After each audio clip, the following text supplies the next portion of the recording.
So this is my war bag, which I take on my trips. This is my burqa for traveling on the roads in Afghanistan. This is the flak jacket which we wear. Soldiers like to make fun and come up and push you here. It could stop AK-47 and armor-piercing bullets. My helmets, phone, and that's been through many wars. First aid kits. Muchas. Strips.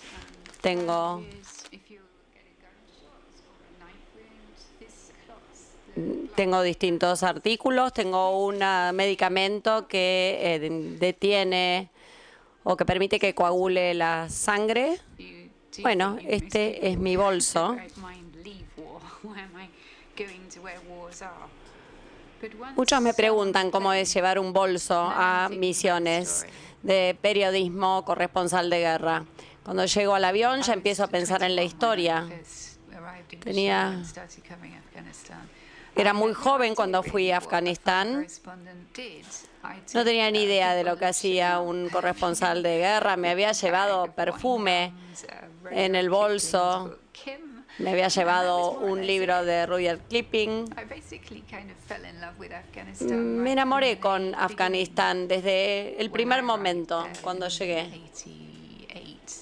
En 1988, cuando los rusos todavía estaban ahí. Cuando los mujahideen estaban luchando contra los soviéticos. Desde ese entonces empecé a conocer la historia de Afganistán. Cada vez me sentía más curiosa y quería ver las cosas por mí misma. Y la verdad es que era un lugar que no conocía y empecé a meterme en muchos lugares, a preguntar y a escribir las historias que me contaban. Si veo algo que es realmente alarmante que sucede en la guerra, trato de narrar esas historias con la esperanza de que las cosas cambien.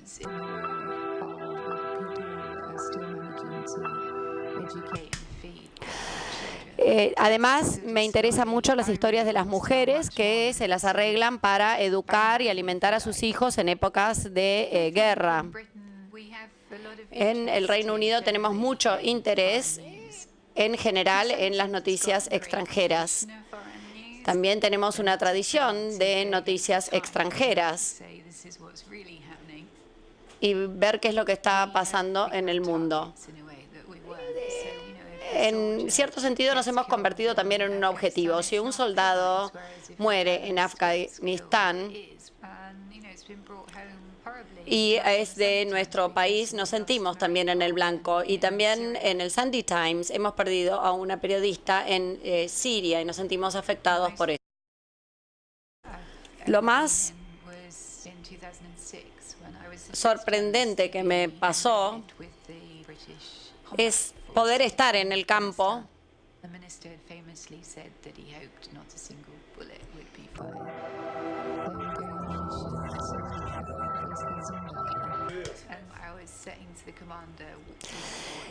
le dije a un comandante que tenía mis dudas de cómo iban a salir las cosas y él me dijo que todo iba a salir bien y bueno, estábamos bajo fuego cruzado.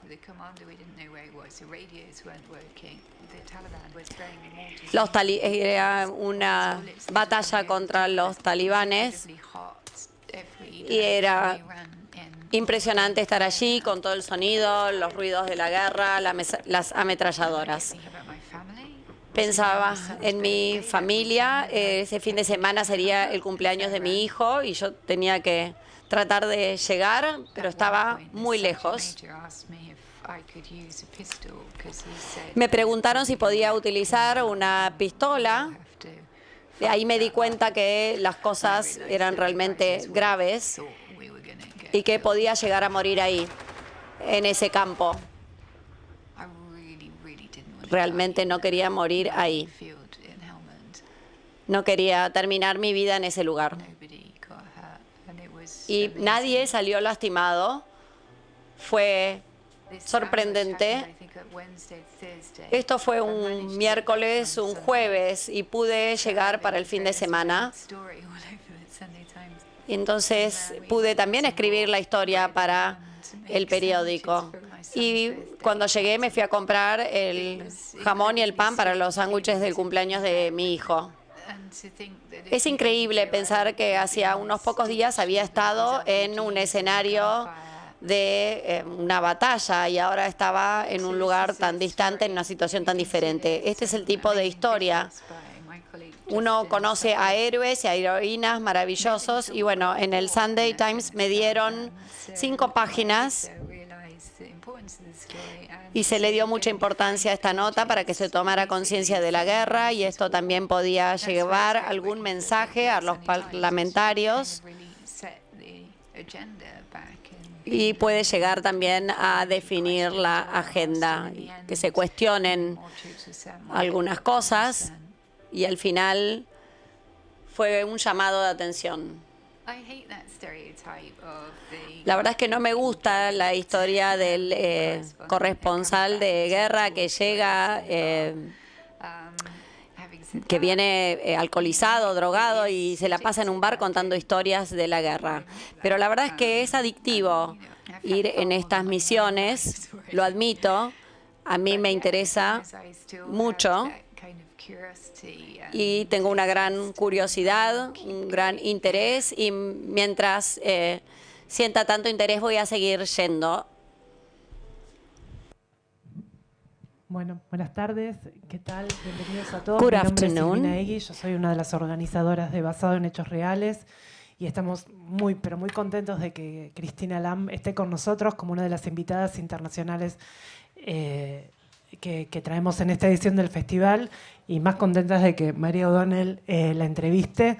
Así que nada, no voy a sacarle más tiempo, simplemente agradecerle a las dos y bueno, y que empiecen a charlar entre ellas.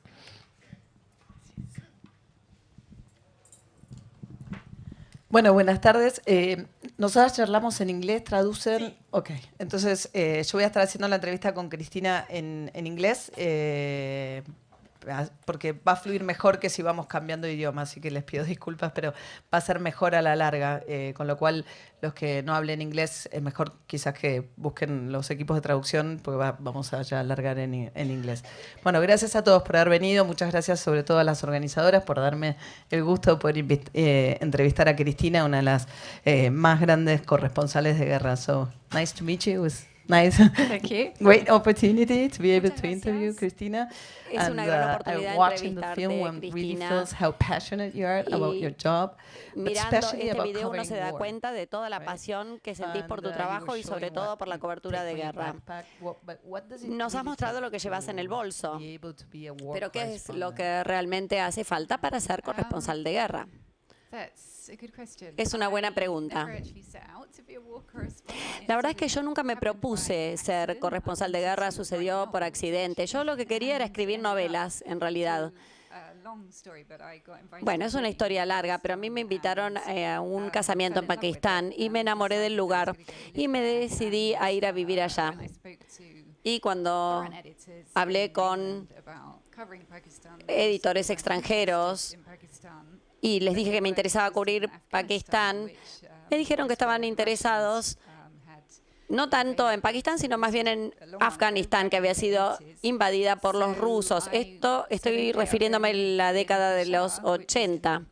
Entonces fui a la frontera entre Pakistán y Afganistán y empecé a cubrir a los mujahideen. No es algo que yo había soñado ser, pero empecé a hacerlo.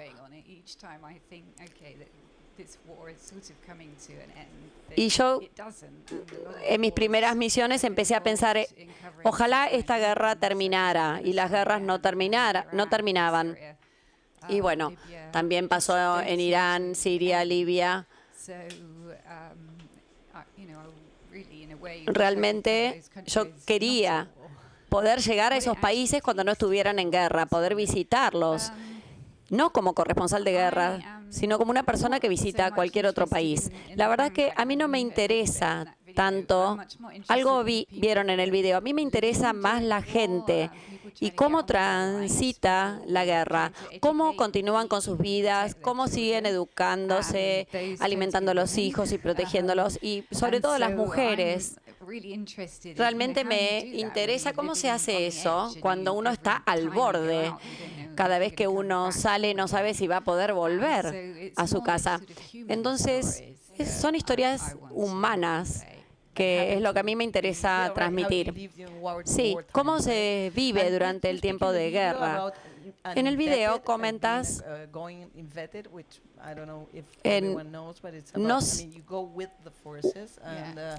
vas junto con las fuerzas, es decir, que estás siguiendo a las fuerzas de cerca, estás asignada a las fuerzas. Entonces hubo mucho debate acerca de si los periodistas realmente pueden llegar a la historia o no.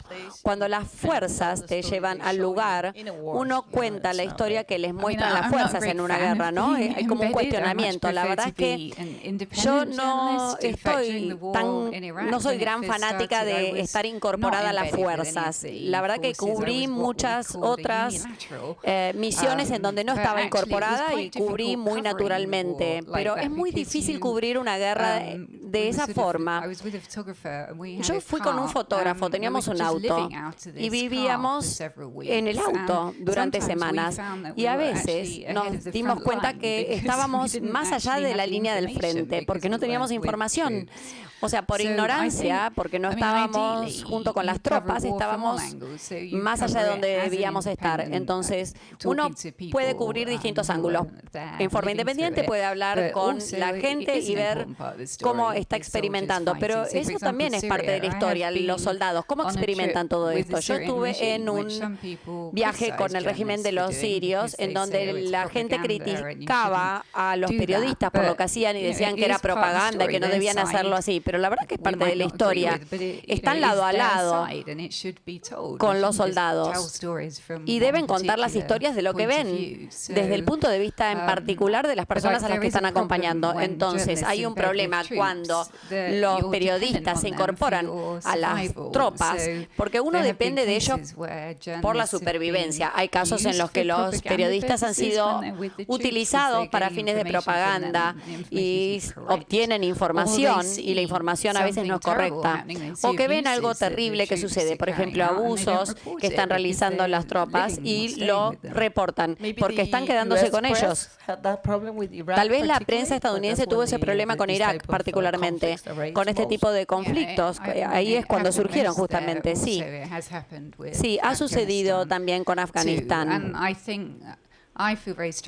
Y yo tengo una fuerte posición tomada al respecto, que nosotros deberíamos decir cuando estamos incorporados con las tropas, deberíamos declararlo. Porque algo que me enoja bastante es que en el Reino Unido, si nosotros nos incorporamos a las tropas británicas, yo fui con las tropas británicas a Afganistán, como vieron, tenemos que firmar lo que llaman el libro verde, lo que significa que todo lo que nosotros vamos a enviar a los diarios, al radio, a la radio para la cual estemos trabajando, tiene que ser lo que nosotros decimos es información sensible o confidencial y no tenemos que divulgar secretos. Por eso todo tiene que ser verificado. Eso está en este libro verde. En Afganistán había vehículos, eran Land Rovers abiertos, que eran muy fáciles de atacar para los talibanes y de incendiar o explotar, causar explosiones. Entonces, muchas tropas británicas tenían preocupaciones y experimentaron estas explosiones en los vehículos. Entonces, hay que tener cuidado al mencionar este tipo de cosas, pero la gente sabía que estas cosas estaban pasando. El ministro de Defensa dijo, bueno, eso es como delatar información, porque yo dije, ¿cuántas personas habían muerto en las explosiones? Y yo dije, los talibanes ya saben que estos vehículos son muy vulnerables, no es que esté revelando un gran secreto. Entonces creo que hay algo, una visión como equivocada de lo que se debe o no se debe divulgar. Las tropas norteamericanas confían mucho también en los periodistas, más que las británicas. También has mencionado el problema de que los periodistas se han convertido en blancos u objetivos de las guerras. Ya que has cubierto tantas guerras durante tantos años, ¿cómo cambia tu trabajo en el campo de la batalla, ya que has pasado por tanto? Yo hace 31 años que estoy en esto y ha cambiado de muchas maneras mi trabajo. Dos principalmente. Una que es buena, que es la comunicación. Cuando empecé no teníamos los móviles, no teníamos internet. Y la verdad, imaginen esa situación, se estaba muy aislado.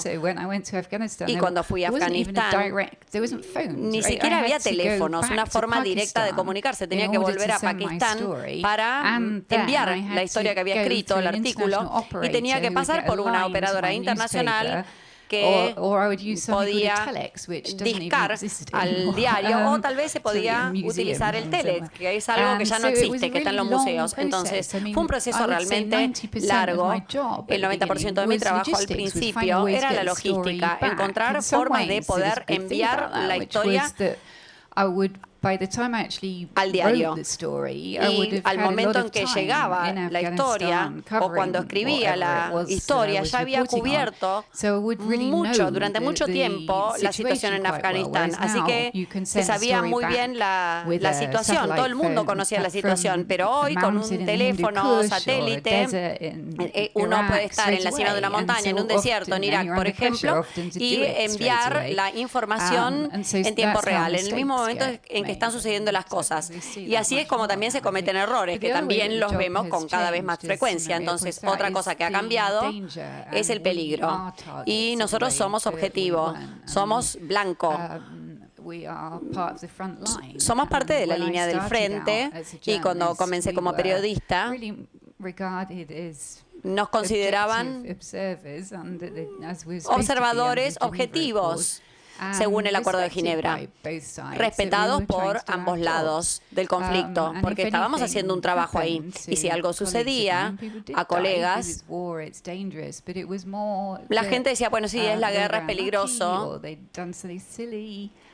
Pero también decían, bueno, la verdad es que se descuidaron, hicieron algo que fue tonto de hacer y por eso les sucedió lo que les sucedió. Entonces, lo que hay que transmitir es que uno no puede ir como periodista. La situación que tenemos que evitar es ir a estos lugares y terminar con un cuchillo en la garganta. Entonces, ¿esto te da tiempo para cubrir cada vez más? ¿Has hablado del riesgo en esa emboscada? En Quetta, un lugar de Pakistán, un puesto de inteligencia me detuvo ahí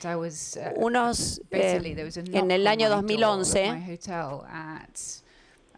No pude volver a mi hotel hasta las 2 de la mañana y pude ver que había 5 hombres que tenían eran hombres que estaban con la cara cubierta, tenían anteojos de sol, era la noche. Y me dijeron, vienen algunos invitados. Y yo dije, son las 2, 3 de la mañana. Vuelvan en otro momento cuando sea el desayuno. Y me dijeron, es importante. Entonces empecé a caminar hacia la cama. Había el gerente que estaba en funciones tenía una llave, se rompió la cerradura y me arrestaron y me llevaron.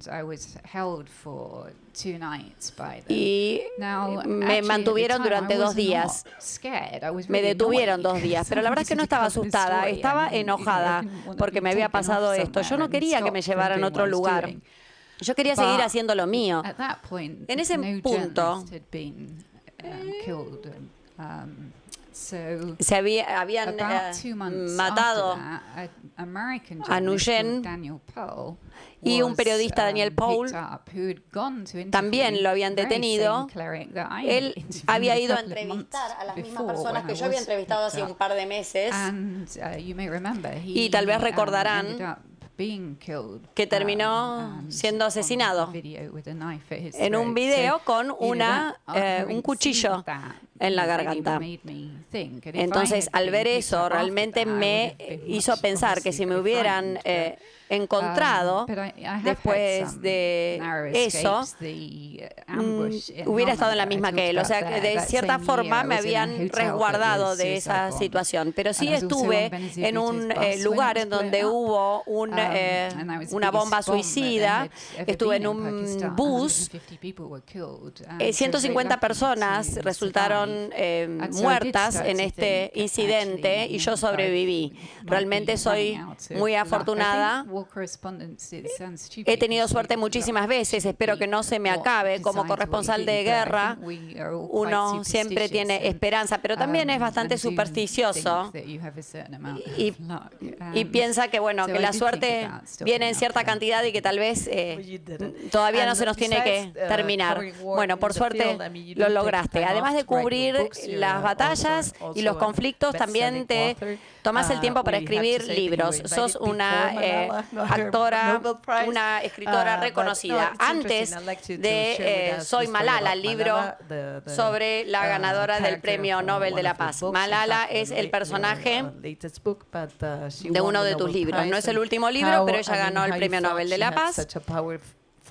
¿Y cómo te diste cuenta que ella tenía una historia tan potente para contar?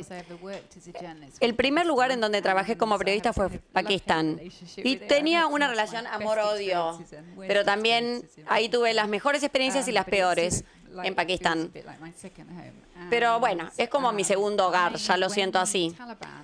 Cuando los talibanes entraron en el Valle de Swat, que es de donde viene Malala, yo fui a hacer entrevistas. Entrevisté a su padre, al señor Yousafzai. Esto era antes de que ella empezara a escribir el blog que luego se hizo tan famoso. Su padre era un activista por la paz y también era director de escuela. Y me dijo, creo, no recuerdo muy bien, que tenía hijos. Pero cuando vi que habían disparado a Malala, no asocié, porque el nombre Yousafzai es bastante común, es como decir Smith o Brown en Inglaterra. Entonces no asocié de inmediato que era la hija de este señor.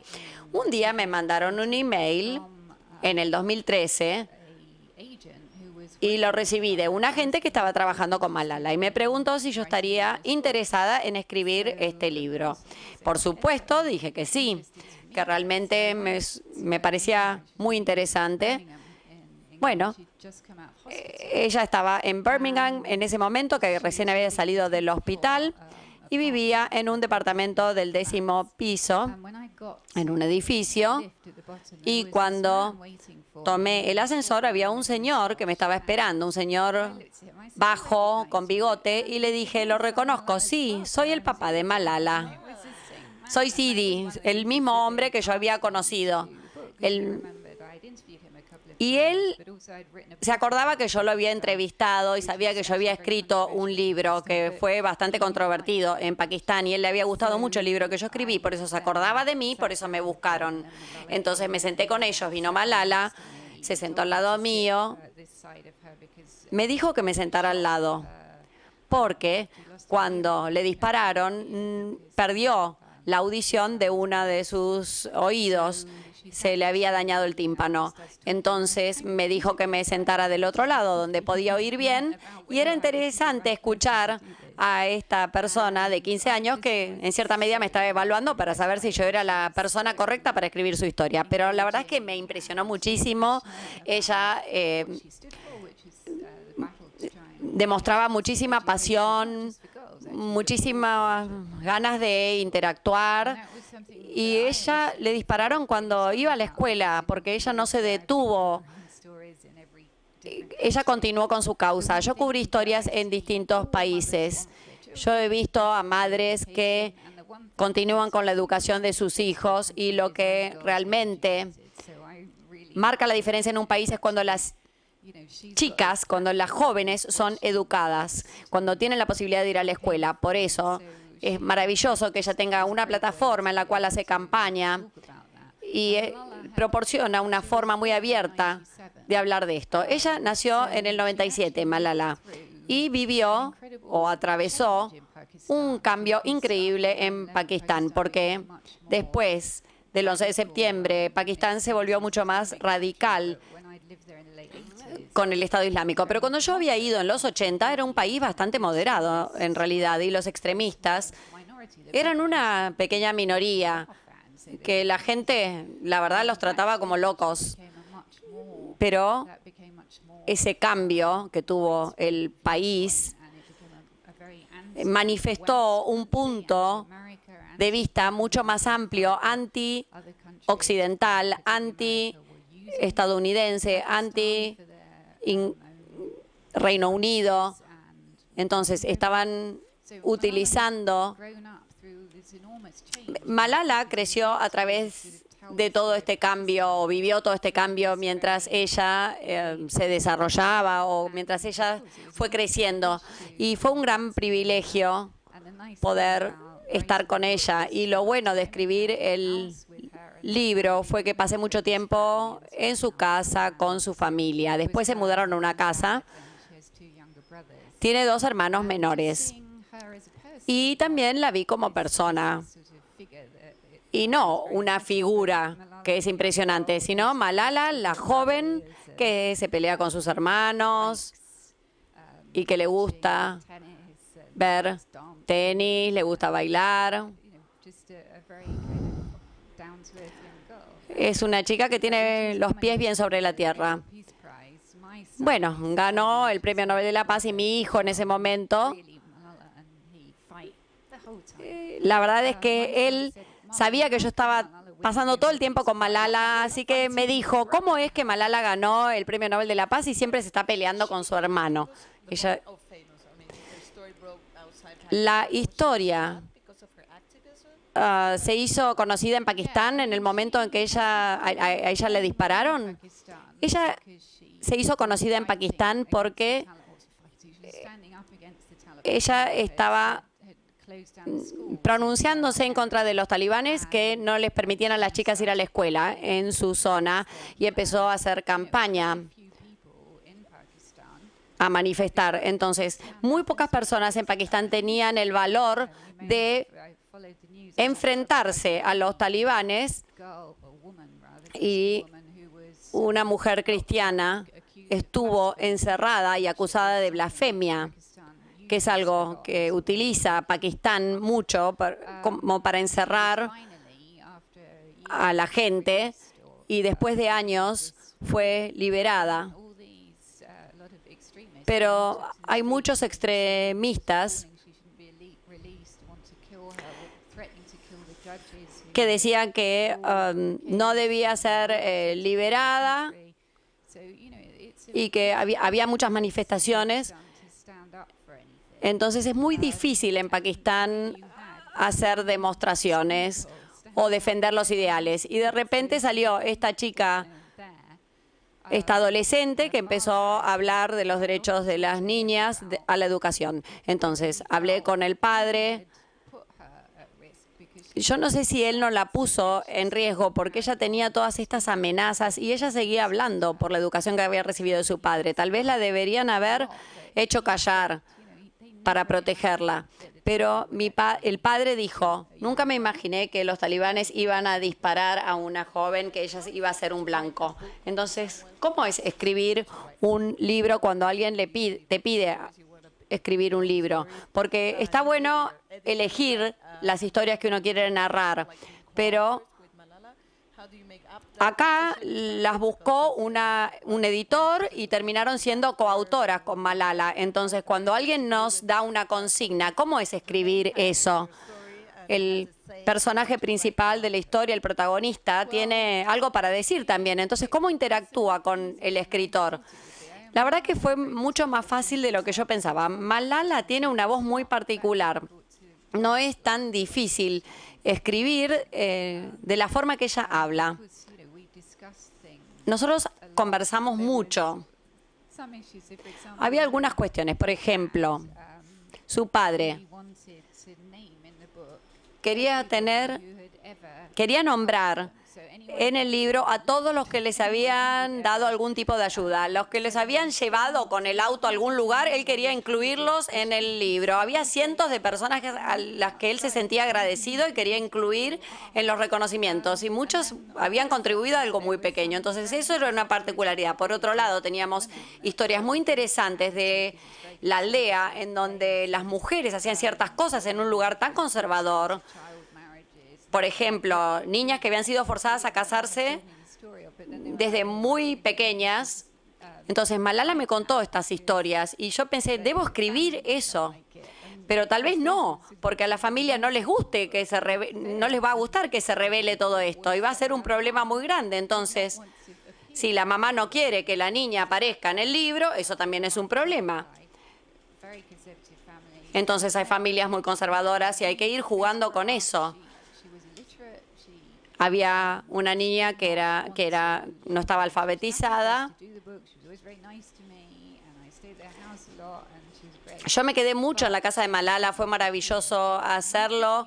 Y hablé con esta otra niña que no tenía educación, que también fui a su casa, pero esta chica no quiso escribir el libro. Por otro lado, tenía a Malala, que era el otro extremo, la feminista, la que habla de los derechos. Entonces, ¿cómo es esto de que las madres a veces no quieren que las hijas figuren en el libro? Uno tiene que hablar con la madre y esto es muy bueno también. Pero fue un desafío. Hay una película que se hizo, no sé si la han visto. Es un documental. Soy Malala por un cineasta norteamericano y es muy bueno porque habla de Malala y su padre y cómo su padre la hizo ser quien es, porque él le dio las alas para volar y la impulsó a hablar en público acerca de su lucha, sus problemas. Y su mamá aparece como una figura triste que está como separada, está aislada en Pakistán, que está en el jardín, está alimentando a las aves y bueno, está con sus antiguos amigos. Entonces, cuando pasé más tiempo viviendo con la familia, me di cuenta que la madre, está bien, no sabía ni leer ni escribir y se quedaba en su casa. Pero su madre tenía una gran influencia en Malala, porque su padre, que era tan activo, que era un activista por la paz, era un poeta, era director de escuela, era el presidente de las asociaciones de escuelas privadas, él nunca estaba ahí. Así que fue la mamá de Malala, la que no sabía ni leer ni escribir, la que crió a sus hijos. Y la verdad que esto es muy inusual en la cultura pakistaní. Si los chicos están enfermos, el hombre suele estar en la casa junto con la mujer, pero el hombre acá no estaba y ella lo hacía todo sola, porque él tenía muchas otras actividades afuera de la casa. Y además, ella también se dio cuenta que era difícil para los chicos poder aprender si no comían bien a la mañana. Entonces les hacía un buen desayuno y los preparaba para que pudieran ir a la escuela. Así que ella tuvo una influencia enorme en el desarrollo de Malala y en forjar a la persona que es Malala. Porque no hace falta que una persona esté hablando en público para ser influyente. Uno puede ser influyente adentro de la familia y sin salir de la casa. Como el último libro es una niña de Alepo, una joven de Alepo. Eres la coautora. Uno se da cuenta que te interesan mucho las historias de mujeres en estos países. Sí, siempre me interesaron las historias de mujeres y cómo la gente sobrevive durante las guerras. Muchas veces son las mujeres las que llevan lo más pesado porque los hombres no han ido a luchar. Y yo siempre me planteo, si algo me sucediera en el 2003, durante la primera parte de la guerra en Irak. Yo estuve en Irak unos meses y volví y no había visto la cobertura porque estaba ahí en el campo de batalla. Entonces me puse a mirar lo que se había publicado en los diarios y teníamos muchos corresponsales en ese momento, no como ahora. Entonces leí los artículos y ninguno citaba a ninguna mujer en ninguna de las historias, ninguno de los artículos. Solamente las citaban cuando eran víctimas, pero nadie cubría una historia acerca de una mujer. Parecía un país de hombres, donde los hombres eran los únicos que hacían actividades. Y yo pensé, bueno, debemos ser realmente insistentes para mostrar qué es lo que están haciendo las mujeres en este tipo de lugares. Y tengo una posición muy fuerte tomada con respecto a esto y supongo que porque soy mujer, a mí me gusta mucho hablar con las mujeres y las niñas en estos lugares. Y también le digo a la gente, mi trabajo sería sumamente deprimente. Muchas de estas guerras parecen interminables ahora, pero conozco a gente increíble en estos lugares. Conocí a Najin, esta chica de Alepo que tenía una discapacidad grave, había tenido parálisis y escapó de Siria y siguió todo un itinerario para llegar a Alemania y durante todo el camino sonreía, iba junto con su hermana, siempre estaba de buen humor. Y le pregunté cómo imaginaba ella Alemania. Y ella dijo, yo miraba MasterChef en televisión todo el tiempo. Pensé que la comida era más parecida a la comida que muestran en televisión en MasterChef, pero me desilusioné porque la comida no es así. Entonces, cuéntanos un poco sobre la historia de esta niña de Alepo. Es el último libro. ¿Y por qué lo escribiste? Escribí porque en el 2015, hace 3 años, la historia más grande de Europa fue la crisis de los refugiados y fue el movimiento más grande de personas o de gente a Europa, el influjo más grande a Europa desde la Segunda Guerra Mundial y los políticos básicamente no sabían qué hacer. Esto estaba en las noticias todos los días. Viajé a distintos países de donde venían estas personas que acudían a Europa en masa. Al comienzo de la crisis de refugiados yo dije, bueno, vienen muchos refugiados de países que están en guerra o destruidos por la guerra, como Irak, Afganistán, lugares que yo cubrí, que parecía que la gente los estaba olvidando o estaba perdiendo el interés en estos países, pero ahora con la gran cantidad de refugiados que venían de esos lugares, iba a haber más esfuerzo y más interés por resolver la situación en esos países. Pero la verdad que eso fue un pensamiento naif, porque no sucedió esto que yo pensaba. Entonces fui a entrevistar a las personas, hice distintos viajes y es muy difícil ser un refugiado. Uno tiene que dejar todo por lo que ha trabajado, a todos los conocidos, los amigos. No tenemos a nadie alrededor. Siempre estamos corriendo de un lugar a otro. Es caro. Y todos se aprovechan. Hay gente que está delincuentes en la trata de personas. Y yo traté de contar una historia con la cual la gente pudiera identificarse. Porque cuando uno cuenta una historia de una masa de gente, es muy difícil identificarse con alguien. Pero cuando uno puntualiza en alguna persona en particular y cuenta una historia interesante, puede tener un impacto mucho mayor, puede causar una mayor impresión. Entonces yo estaba buscando justamente a alguien a través del cual contar esta historia. Y en París, como europeos, no sabíamos qué hacer con esta situación. La Unión Europea son muchos millones de personas muy ricas, pero en realidad no se supo qué hacer. Y no se supo cómo asimilar a estas personas a los países, excepto con la excepción de Alemania. El resto de los países no sabía qué hacer con esta gente. No había instalaciones de recepción para darle algo de dignidad a estas personas que venían a los países. Estaban siendo tratados como ganado. La gente, cómo los trataban los políticos era increíble. Hablaban de epidemia, de plaga. Era como si fueran algo molesto. Entonces, no había gente que se sentara con ellos a escuchar la historia. Y yo pensé, si alguien lo hiciera, nos daríamos cuenta que son personas iguales que nosotros y podemos cambiar las percepciones de la gente de esa manera. Entonces, cuando encontré a Eugene, encontré una historia maravillosa, porque es un viaje muy difícil de hacer para alguien que está en pleno uso de su cuerpo, pero para alguien que no puede caminar y que va en silla de ruedas es todavía más difícil.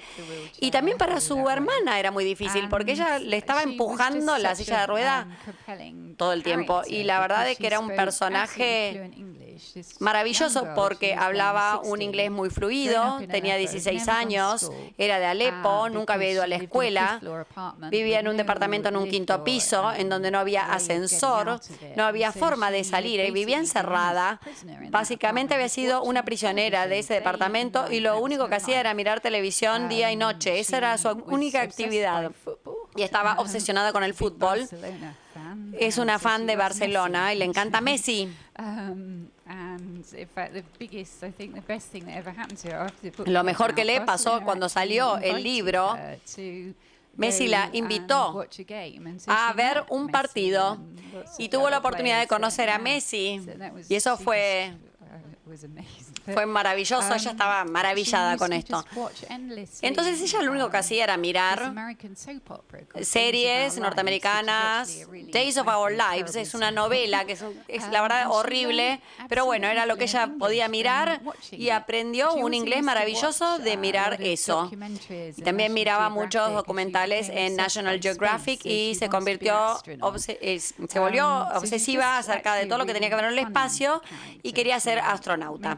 Entonces, este personaje que nos hacía reír, que nos hablaba del viaje que había realizado y de todas sus aspiraciones, la verdad es que uno piensa, la mayoría de los libros sobre refugiados te hacen poner triste, pero este personaje era completamente diferente porque ella había pasado por cosas muy tristes, pero tenía una actitud totalmente positiva y por eso se distinguía. También has mencionado, Cristina, en el video que venís del Reino Unido, donde hay una tradición muy grande en la prensa de interés en el mundo, los asuntos del mundo, y los corresponsales de guerra o los corresponsales extranjeros también tienen una gran tradición. ¿Qué pasa ahora en el Reino Unido con el Brexit? ¿Hay interés en el mundo por los británicos o no tanto? No es recíproco. La verdad que fue genial estar acá esta semana y no tener que hablar del Brexit todos los días, a cada minuto, en cada conversación que tenemos con cualquiera en Inglaterra en los últimos 2 años. Todo tiene que ver con Brexit. Siempre sale el tema de Brexit y nuestro país. La verdad es que yo estoy en contra, muy en contra. Me entristece mucho. También me entristece lo que ha sucedido porque el país ahora está muy dividido. Había un 48% y un 52% en la votación. Y la gente que está de un lado realmente no se pone de acuerdo con la gente que está del otro lado. Las amistades se han visto afectadas por esta especie de grieta. Como pueden ver, la gente que votó por Brexit ni siquiera se pone de acuerdo en lo que debe ser el Brexit. Entonces no tenemos un consenso. Lo que sí tenemos es una idea de que cada vez hay más cosas de que la situación, que indican que la situación va a empeorar, que vamos a ser más pobres, vamos a ser menos relevantes. Y bueno, es bastante frustrante para mí porque veo que mi país tiene un rol cada vez menor en el escenario internacional del que teníamos. Y también mi diario, como todos los diarios en Inglaterra, se volvieron más hacia adentro, porque todo tiene que ver con Brexit y qué significa eso.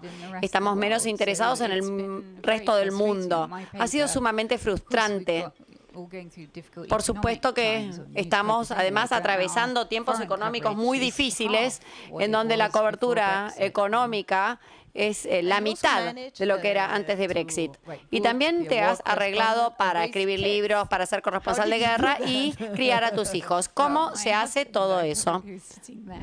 Sí, uno de ellos está ahí. Mi esposo está sentado aquí y tengo mucho que agradecerle a él. Soy afortunada porque puedo trabajar durante el año como corresponsal de guerra. Trabajo durante 7 meses, así que tengo tiempo de trabajar también en los libros. Y este es un buen equilibrio porque a mí me encanta escribir. Y como periodista es frustrante no poder cubrir las cosas en profundidad. En un libro tenemos la oportunidad de explicar las cosas en más detalle y cubrir en más profundidad las historias. Sí, ser madre es lo mejor de mi vida.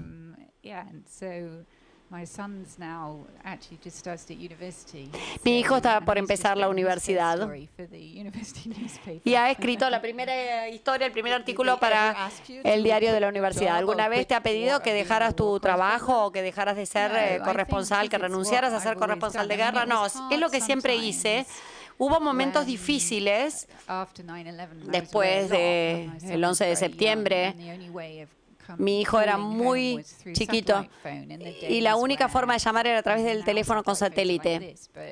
Bueno, ahora tenemos estos teléfonos, pero en aquel momento era un proceso un poco más complicado para encontrar el satélite y configurar el teléfono. Estaba el disco que necesitábamos para captar la señal. Entonces, era difícil poder comunicarse con el hogar y después tenía que haber alguien que quisiera hablar conmigo porque era bastante tarde cuando llamaba, así que eso sí fue difícil, es complicado estar lejos.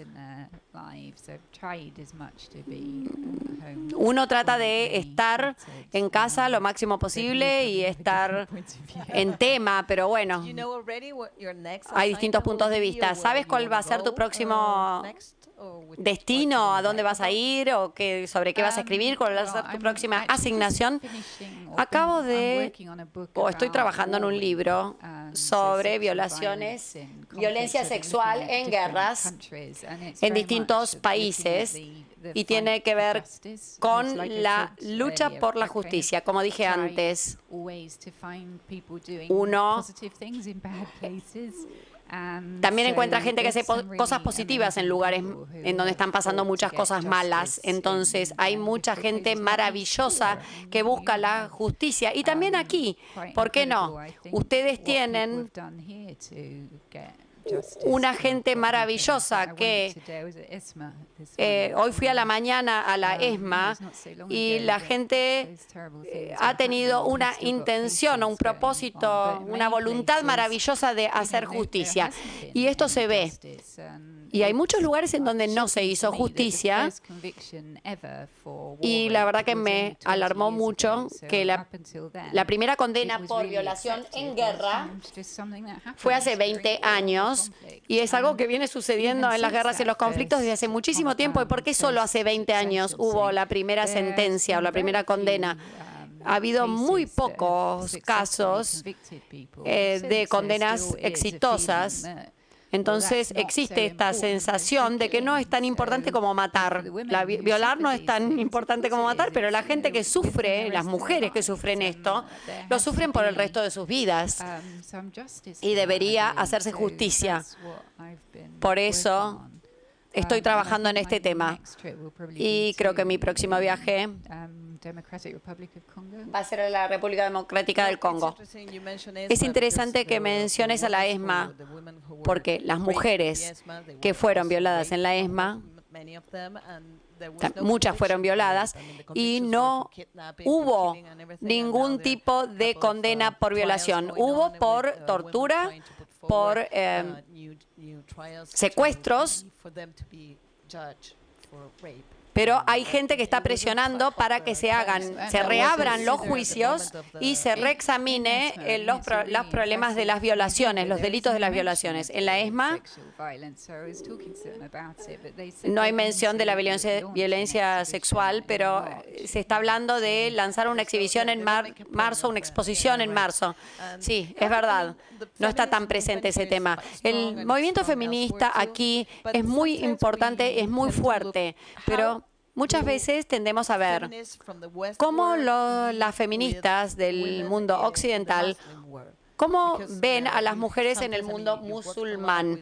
Porque has trabajado muchísimo con musulmanas.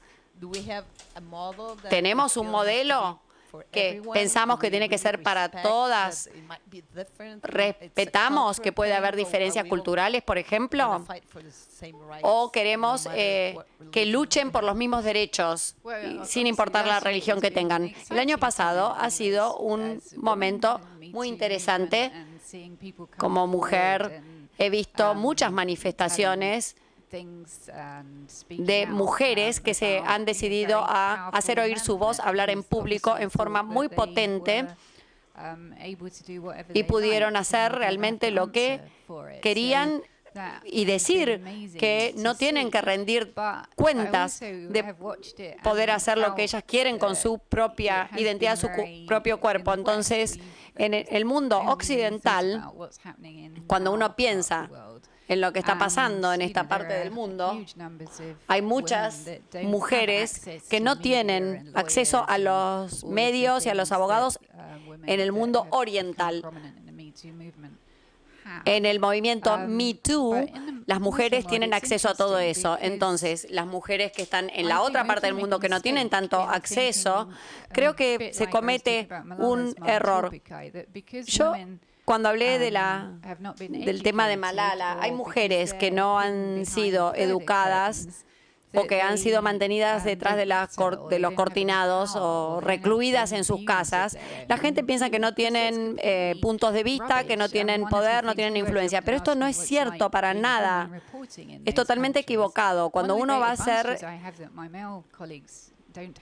entrevistas en estos países, mis colegas masculinos, mis colegas hombres, no tienen la posibilidad de hablar con las mujeres. Yo sí tengo la posibilidad de hablar con las mujeres. Bueno, también se puede hablar con un líder talibán. Yo no puedo hablar con un líder talibán, pero sí puedo hablar con las mujeres. Y entonces puedo recoger estos otros puntos de vista que no muchos ven. Entonces uno sabe que estas mujeres que están recluidas detrás de esos cortinados, en realidad juegan un papel muy importante en sus familias. Muchas veces cuando reportamos o informamos, por ejemplo, Arabia Saudita es un ejemplo importante. Hace poco se viene hablando mucho de esto debido al terrible asesinato de Jamal Khashoggi. Cuando las mujeres realmente se les permitió conducir. Se hablaba mucho de que era terrible que las mujeres no pudieran conducir. Pero las mujeres que hicieron presión para que se pudiera conducir terminaron encerradas. Yo hice varias entrevistas durante los años anteriores y eso no había sido cubierto. Creo que a veces tomamos las cosas por su valor nominal y no vemos realmente lo que está sucediendo por debajo de eso. Bueno, me están diciendo que ya nos estamos quedando sin tiempo. Es maravilloso que te des el tiempo para contarnos acerca de tu trabajo y por qué te entusiasma tanto. Te agradecemos tanto por venir a Buenos Aires. Ha sido maravilloso entrevistarte. Cristina por su trabajo. Felicitaciones por tu trabajo, por tus libros y por seguir trayéndonos estas historias. Sí, estoy muy contenta de estar en Buenos Aires. Gracias.